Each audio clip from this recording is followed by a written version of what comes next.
Les damos la bienvenida a un nuevo programa de Moebius, donde capítulo a capítulo vamos presentando distintas temáticas que nos invitan a pensar.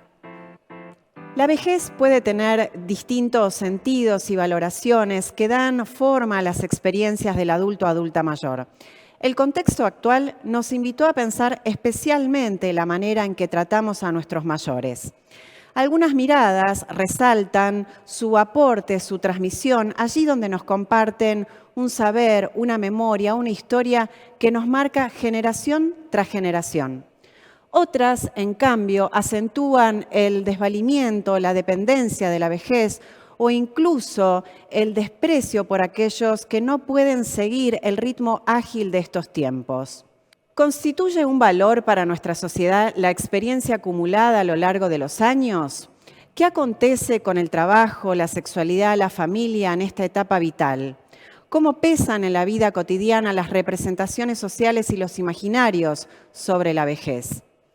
La autonomía, la creatividad, el placer, la amistad, la participación en los distintos ámbitos de la cultura constituyen dimensiones centrales en el abordaje psicosocial de las y los adultos mayores.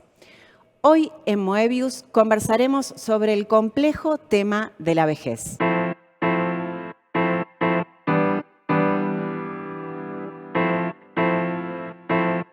Para introducirnos en la temática de la vejez, entrevistamos a uno de los referentes dentro del campo psicosocial, Ricardo Yacoub. Él es doctor en psicología actual, subgerente de desarrollo y cuidado psicosocial del PAMI, es investigador de la Universidad de Buenos Aires, docente titular de materias relacionadas a la tercera edad, también en la Universidad de Buenos Aires y en la Universidad del Museo Social, y autor de varios libros y artículos sobre la problemática del envejecimiento.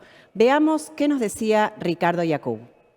Gracias por acompañarnos, Ricardo, en este programa de Moebius. Ricardo, ¿qué aspectos de la subjetividad y los lazos sociales se transforman en el tiempo de vida de la vejez? ¿Qué involucra envejecer?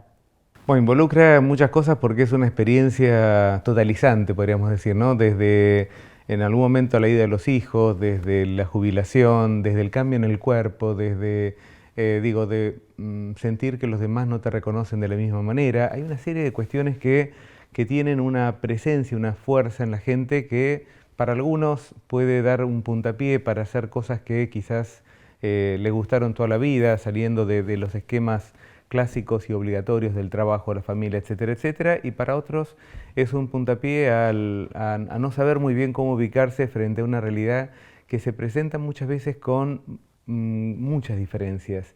Es decir, jubilarse es una experiencia que es cambiar tu posición en el mundo de una manera muy radical. Es decir, desde estudiar a trabajar hay muchísimas continuidades. De repente te jubilás y te dicen sos libre para hacer no se sabe qué. Entonces vemos que la gente a veces se agarra un poco de la familia, de tratar de ayudar, de tratar de cuidar a otros, de a veces de cuidar su propio cuerpo y a veces un poco obsesivamente, hipocondríacamente meterse en su cuerpo, porque a veces hay una relación con la realidad que cambia. Y en este sentido, bueno, son experiencias que nos hacen vivir de otra manera, la relación con un cuerpo que es menos controlable, más allá de que no hay tantas enfermedades como la gente cree, que la sexualidad sigue estando, etcétera, etcétera. Sin embargo, hay mecanismos de control que uno los tenía como dados por hecho, donde el cuerpo parece que era el acompañante de siempre y de repente es un acompañante que a veces está más, a veces está menos, y esto es un factor a veces preocupante. Hablabas, Ricardo, de un cambio también en la relación con el tiempo, con la temporalidad. De repente, de por ahí estar muy vinculados al mundo del trabajo, de repente tener tiempo libre o tiempo ocioso. ¿Cómo es esa relación? ¿Cómo se puede abordar también terapéuticamente, digamos? Hay dos tiempos que son fundamentales. Uno que podríamos llamar más fenomenológico, que tiene que ver con nuestra relación con el tiempo. Desde la mediana edad, en realidad lo que nos damos cuenta es que no teníamos tanto tiempo como creíamos o que el tiempo era infinito. Y hay algunos que dicen que el tiempo empieza a correr al revés, es como que de ese tiempo donde uno miraba para adelante, de repente hay un tiempo como de descuento. Esto es, en primera instancia a uno lo puede preocupar, en segunda instancia también a uno lo puede llevar a aprovechar más el tiempo que realmente tiene. Y después está este otro tiempo que quizás es más reducido, es más cotidiano, que es el tiempo libre, pero la libertad, esta disponibilidad del tiempo que uno puede tener, no es algo que aprendimos habitualmente. En general aprendimos más bien a estar controlados por tiempos externos, ¿no? El tiempo, nuevamente, del colegio, del trabajo o de lo que la familia o el otro requiera. Y esta relación con un tiempo elegido es una relación compleja siempre, que se aprende y a veces se aprende un poco a los porrazos. Tomando una de las aristas que comentabas, ¿qué lugar ocupa, qué despliegue tiene la erótica y la sexualidad en la vejez?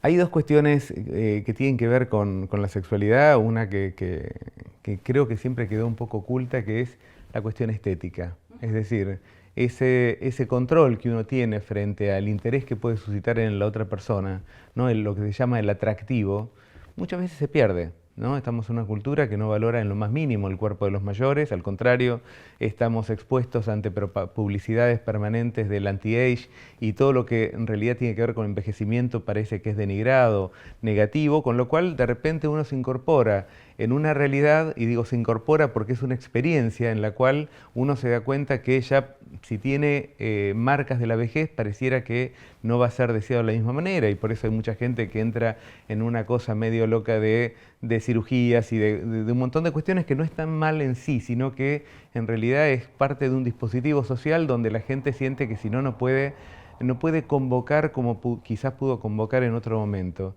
Y por otro lado, la sexualidad también nos encontramos con diferencias en los tiempos, desde la erección, desde del tiempo para poder llegar a un orgasmo, todos estos tiempos van a ser muchísimo más largos y en alguna medida a veces nos podemos encontrar con diferencias en la frecuencia, en las ganas incluso que pueden diferir, lo cual no quiere decir que se termine, ni mucho menos. El deseo sigue estando presente, tiene una capacidad enorme de metaforización, es decir, de poder cambiar a otros por otras vías, por ejemplo, el deseo femenino en mujeres mayores, por ejemplo, el coito se vuelve mucho más opcional, lo cual no quiere decir que no aprovechen los besos, los abrazos, el tocarse, el dormir juntos, qué sé yo, un montón de cuestiones que están sumamente presentes en los juegos de seducción, que están muy presentes en las personas mayores, a pesar de que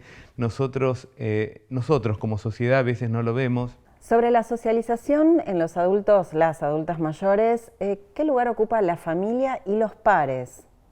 En realidad venimos de una generación en la cual el viejo aparecía en la familia, ¿no? Era como el lugar tradicional, incluso con la idea de que encabezaba la mesa familiar, etcétera, etcétera. Bueno, todas estas cuestiones en el tiempo de una generación, de unos 20, 30 años, se modificó notoriamente.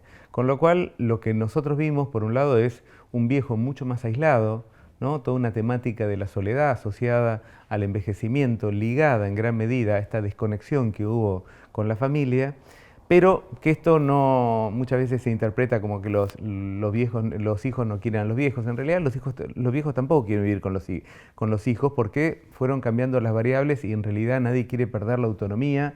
Y muchas veces cuando se tiene que ir a vivir en conjunto es más por una cuestión económica que por una cuestión de deseo, de amor o a veces por ayudas o apoyos que se tienen que brindar entre unos y otros. Entonces, creo que hoy tenemos un viejo que está socializándose de otra manera. ¿Qué significa? Que está saliendo de ese marco familiar o de ese espacio muy solitario de la pareja a un espacio más amplio de socializaciones ligadas al centro de jubilados, al programa universitario para mayores o al vecindario u otro tipo de grupos que a veces la iglesia o lo que fuese. Pero esto también se combina con una dinámica que modifica lo que nosotros entendemos por viejo. Es decir, nosotros pasamos de una cultura que había reducido el rol de la vejez a un rol de abandonos y retiros graduales en relación a la vida, a una idea de viejo que en realidad no tiene mucha diferencia con otras edades. Algunos decían que esta es una generación de viejos uni-age. ¿Por qué? Porque pareciera que en realidad todos vivimos como si tuviéramos la misma edad.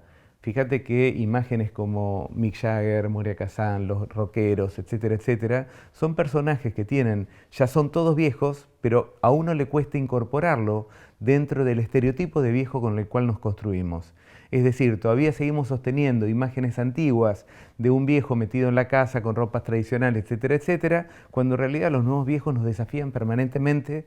¿Por qué? Porque este nuevo viejo ya es parte de una generación que son los años 60, que es una generación que entendió que envejecer no significa retirarse. ¿Cuáles son los imaginarios sociales en relación a la vejez y cómo atraviesan las prácticas en salud, las prácticas comunitarias? Hay muchas cosas que están cambiando en relación a esto, pero nuestros prejuicios en general atrasan. Y en términos generales tenemos muchos estereotipos muy negativos en relación a la vejez. Incluso uno de los problemas es que los propios viejos están habitados por estos prejuicios. A diferencia de otros grupos minoritarios, como pueden ser los judíos, qué sé yo, los negros, donde hay toda una construcción temprana acerca del prejuicio que la sociedad tiene en relación a estos grupos, en relación a la vejez uno vivió en un grupo que supone mayoritario y de repente entró en este grupo y a veces los viejos dicen cosas terribles. Yo no me quiero juntar con viejos, no me gusta la vejez. Digo, se rechazan a sí mismos, hasta rechazan sus propias partes viejas. Entonces, creo que en este sentido todavía nos falta una construcción política, y digo política no partidaria, sino política de defensa de estos términos. ¿Por qué? Porque la verdad es que la vejez es un destino que por suerte vamos a tener si llegamos a grandes, y hay que tratar de rehabilitarlo de todas maneras, no solamente, digo, la psicología tendrá sus formas de poder darle sentido a esta etapa de la vida, pero básicamente acá hay una lucha política en pensar que hay una discriminación, en pensar que los viejos son feos y no que es un hecho genético y humano que discriminemos a los viejos por este tema, que hay un derecho a poder vivir plenamente siendo viejo y no pensar que tienen que tener lugares accesorios por ejemplo, en los medios de comunicación. Fíjate qué pocos viejos que hay. En las películas qué pocos viejos que hay. Pareciera que el único atractivo es las historias de personas jóvenes, con lo cual estamos viendo una sociedad que todavía tiene problemas serios con la vejez y que en términos generales ni siquiera se los plantea. Muchos de estos prejuicios son implícitos, nos pasan, ¿no? De hecho, cuando uno ve las residencias para adultos mayores, y esto es uno de los resultados que tienen los prejuicios, cuando uno dice, ¿qué tipo de institución es una residencia en la cual puede entrar una persona que llegó porque está sola, otra que llegó porque tiene una parálisis física y otro porque tiene una demencia avanzada? ¿Por qué tendríamos que unir a todas estas personas en un mismo espacio simplemente por ser viejos? Es un delirio. Y quizás si hay 2 minutos quisiera destacar esto, que hay algo que se llama la paradoja de la vejez. A nivel mundial se viene estudiando un fenómeno muy llamativo. ¿Cómo puede ser que a pesar de que las condiciones físicas, algunas psicológicas como de ciertas dificultades de memoria y sociales de tanta discriminación, los viejos tengan niveles de bienestar subjetivo y de felicidad tan altos? A nivel mundial, hoy lo que sabemos es que los viejos son uno de los grupos con mayores niveles de felicidad. Están las personas de 20 y las personas de 70 como los más felices, y en investigaciones que tienen un sostén empírico muy fuerte, así como el bienestar subjetivo es muy alto. Algunos dicen que tiene que ver con aprendizajes de por vida, y algunos también entienden que el hecho de que a veces te quede poco tiempo de vida, retomando lo que habíamos hablado, muchas veces lo que se genera es que la gente trate de aprovechar al máximo lo que hay. Y esto hace que le saquen el jugo incluso a situaciones que pueden ser no tan agradables, cosa que en otras edades de la vida nos genera más tirria o genera más enojo, que fue lo que pasó con gente más joven frente a esta pandemia. Ricardo, muchas gracias Gracias a por vos. participar de Moebius. Muchas gracias.